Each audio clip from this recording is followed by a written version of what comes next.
The history of U.S. aircraft carriers traces back over a century to 1910. However, it wasn't until before World War II that the U.S. Navy established its first comprehensive tactical and operational aircraft carrier formations. Presently, the American fleet boasts 11 aircraft carriers, consisting of 10 Nimitz-class vessels and 1 Gerald Ford-class carrier. The latest addition to this formidable fleet is the John F. Kennedy, hailed as the aircraft carrier of the 21st century. It replaces the aging Nimitz-class carriers, which have served since 1975. Costing at least $13 billion, the USS John F. Kennedy is the largest and most expensive aircraft carrier ever built, designed for a service life exceeding 50 years. In addition to its aircraft complement, it features advanced armaments including medium-range anti-aircraft missiles, ship-based missile systems, and anti-aircraft artillery, effectively making it a fortified floating island. The sheer presence of such a vessel in international waters carries significant geopolitical implications, underlining its status as a symbol of power projection. The decision to name it after President John F. Kennedy follows the U.S. Navy's tradition of naming aircraft carriers after American presidents. Notably, the name John F. Kennedy had been previously used for an American Kitty Hawk-class carrier, which gained notoriety in the movie 2012 for its role in hitting the White House during a tsunami wave. The original John F. Kennedy served for approximately 40 years as the fourth and final ship in its class. The ceremony marking the removal from active service occurred on August 1, 2007. While tradition dictates that only presidents can name aircraft carriers, there are exceptions within the U.S. Navy's naming conventions. The design phase for the new supercarrier, Nimitz Enterprises, commenced in January 2009, with documentation preparation alone costing $374 million. Northrop Grumman Corporation won the contract, initiating construction preparations in fall 2010. Steel cutting for the John F. Kennedy began on February 25, 2011. Construction of the carrier's keel began on August 22, 2015, and by April 30, 2018, Huntington Ingalls Industries, a division of Northrop Grumman Corporation, announced the ship was 75% complete. After 18 months, the carrier was launched, with the christening occurring on December 7, 2019, attended by over 20,000 people, including Caroline Kennedy, the daughter of President Kennedy, who served as the ship's godmother. The vessel boasts impressive dimensions, measuring 336 meters in length, 78 meters in width, and 76 meters in height, with a displacement of 100,000 tons and a speed exceeding 30 knots, powered by 2 Bechtel A-1B nuclear reactors, each with a capacity of 700 megawatts. These reactors operate similarly to those in land-based nuclear plants but transmit energy to foreshafts driving the ship's propellers.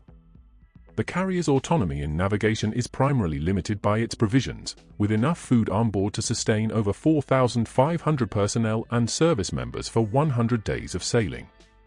While the hull of the John F. Kennedy closely resembles Nimitz-class ships, one significant alteration is the relocation of the deck superstructure toward the stern, enhancing movement efficiency for ammunition and aircraft due to the expanded takeoff deck area. Within the air wing of the John F. Kennedy, nearly 100 aircraft serve diverse purposes. Primarily, carrier-based fighters like the F-18EF Super Hornet and F-35C are deployed, well-suited for carrier operations. Integrating F-35C fighters initially raised concerns, following a two-stage delivery scheme. First the basic version, then additional equipment for integration. However, these concerns proved unfounded. The air wing also comprises electronic countermeasures aircraft like the EA-18G Growler, early warning aircraft such as the E-2D Hawkeye, and transport planes like the C-2 Greyhound. Moreover, the John F. Kennedy is equipped to carry and utilize MH-60RS helicopters and drones when necessary. A notable advancement in new generation carriers like the Ford and John F. Kennedy aircraft carrier uses electromagnetic catapults, replacing steam counterparts used previously. These catapults ensure smoother aircraft acceleration, reducing physical and psychological stress on pilots, thus lowering the risk of errors during takeoff. Landing, historically a critical phase prone to accidents, is facilitated by an electromechanical aerofinisher on the John F. Kennedy. This system includes cables stretched above the deck, connected to drums, allowing carrier-based aircraft to safely hook onto one or more ropes during high-speed landings when the deck length may not suffice for deceleration. Following engagement, speed is dampened.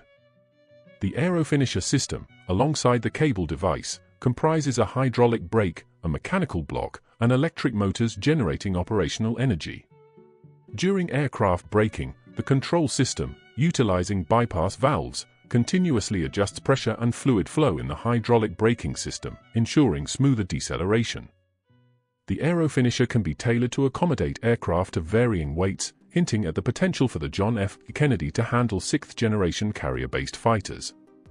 Notably, the energy generated during aircraft braking is stored for future use, partially powering the aerofinisher.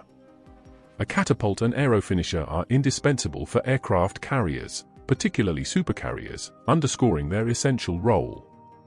While seemingly minor, their operation involves no unknown mechanisms or new laws of physics. However, the primary challenge lies in the compactness of the system. Despite being an aircraft carrier and a large vessel, every inch of space must serve a unified purpose. This necessity drives the optimization of existing, reliable technologies. A second consideration pertains to the reliability and endurance of the catapult. The electromagnetic catapult allows for an increase in flight intensity, potentially reaching up to 220 flights per day during peak demand, whereas the Nimitz-class ships, for example, manage only 120 flights daily. In combat scenarios, this renders the John F. Kennedy almost twice as effective as Nimitz-class carriers. Notably, neither Russia nor China possesses such advanced catapult and braking technologies, leaving their aircraft carriers, like the Admiral Kuznetsov and Liaoning, unable to accommodate heavy transport or long takeoff-run reconnaissance aircraft. Consequently, these vessels lag significantly behind the capabilities of the John F. Kennedy and even the previous generation of American Nimitz-class carriers. There is, however, one question that must be asked. Why is the United States investing in new aircraft carriers, each costing at least $13 billion, when the old Nimitz-class cruisers are unparalleled?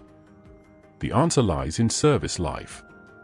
Prior to the introduction of the first 4 Nimitz-class carriers, the US had not produced new aircraft carriers for over 4 decades.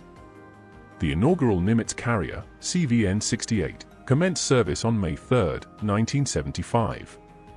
The most recent addition, the George W. Bush, entered service in 2009, constructed using similar technology. However, a 40-year gap without new ships poses challenges in terms of technological continuity. Without ongoing construction, existing technologies risk becoming severely outdated.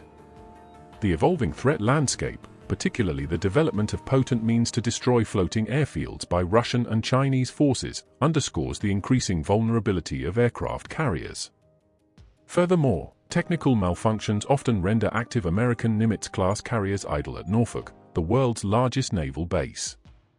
Thus, the advent of the John F. Kennedy is justified, particularly when considering the construction timeframe, urging the Northrop Grumman Corporation division to expedite carrier production. Monitoring the situation includes assessing the emergence of systems capable of countering hypersonic missiles from Russia and China, as these present the greatest threat to the world's largest ships. What are your thoughts on this matter? Share them with us in the comment section below.